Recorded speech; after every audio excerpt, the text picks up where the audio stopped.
മറ്റു സംസ്ഥാനങ്ങളിലൊക്കെ ബി.ജെ.പിയിലേക്കുള്ള ഒഴുക്കിന്റെ കഥ കുറെ കാലമായി വാർത്തകളിൽ നമ്മൾ കേൾക്കുന്നുണ്ട്. കേരളം അതിൽ നിന്ന് വേറിട്ട് നിൽക്കുന്നുവെന്നാണ് നമ്മൾ കരുതിയിരുന്നത്. സംസ്ഥാനത്ത് നിന്ന് അടുത്തിടെ ബി.ജെ.പിയിലേക്ക് പോയ പ്രമുഖർ ആരൊക്കെയെന്ന് നോക്കാം. പത്മജ വേണുഗോപാലും പത്മിനി തോമസും മാത്രമല്ല, അത് തുടങ്ങുന്നത് നരേന്ദ്രമോദി അധികാരത്തിൽ വന്ന് ആദ്യ ടേം പൂർത്തിയാകുന്ന ഒരു വേളയിലും രണ്ടാം ഘട്ടം തുടങ്ങുന്ന ഒരു വേളയിലുമാണ്.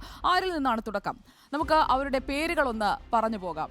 2018 മുതലുള്ള ആ ഒഴുക്കിന്റെ കഥ തുടങ്ങുകയാണ്. 2018 മുതൽ ഇന്ന് ഈ ദിവസം വരെ കോൺഗ്രസ് വിട്ട് ബി.ജെ.പിയിലേക്ക് എത്തിയ പ്രമുഖരുടെ ചിത്രങ്ങളാണ് പ്രേക്ഷകർ കാണുന്നത്. 2018 ജി രാമൻ നായർ കോൺഗ്രസ് വിട്ട് ബി.ജെ.പിയിലേക്ക് എത്തുന്നത്. മുതിർന്ന നേതാക്കളെ തെരഞ്ഞ് എത്തിക്കുന്നു എന്ന് വേണം മനസ്സിലാക്കാൻ. 2019 എത്തിയ കെ.എസ്. രാധാകൃഷ്ണൻ സ്ഥാനാർത്ഥിയാകുന്നു, മത്സരിക്കുന്നു. ഇപ്പോൾ ബി.ജെ.പിയുടെ സജീവ മുഖമായി നിൽക്കുന്നു.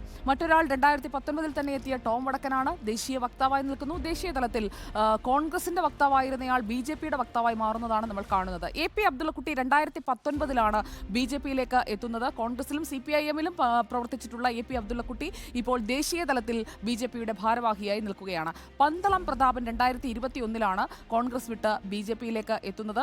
കഴിഞ്ഞ വർഷം കണ്ട സൂപ്പർ സർപ്രൈസ് അനിൽ ആന്റണിയുടെ ബി.ജെ.പി പ്രവേശമായിരുന്നു. A.K. ആന്റണിയുടെ മകൻ, KPCCയുടെ ഡിജിറ്റൽ മീഡിയ തലവൻ, അങ്ങനെയൊക്കെ ആയിരുന്ന അനിൽ ആന്റണി കഴിഞ്ഞ വർഷം എത്തുകയാണ് പാർട്ടിയിലേക്ക്. സി രഘുനാഥ്, ധർമ്മടത്ത് സാക്ഷാൽ പിണറായി വിജയനെതിരെ കെ സുധാകരൻ മുൻകൈയെടുത്ത് ഫീൽഡ് ചെയ്ത സി രഘുനാഥ് ഇക്കുറി ഈ ലോക്സഭാ തെരഞ്ഞെടുപ്പിൽ മത്സരിക്കുന്നത് സാക്ഷാൽ കെ സുധാകരന് എതിരെയാണ്, അതും ബി.ജെ.പി സ്ഥാനാർത്ഥിയായി.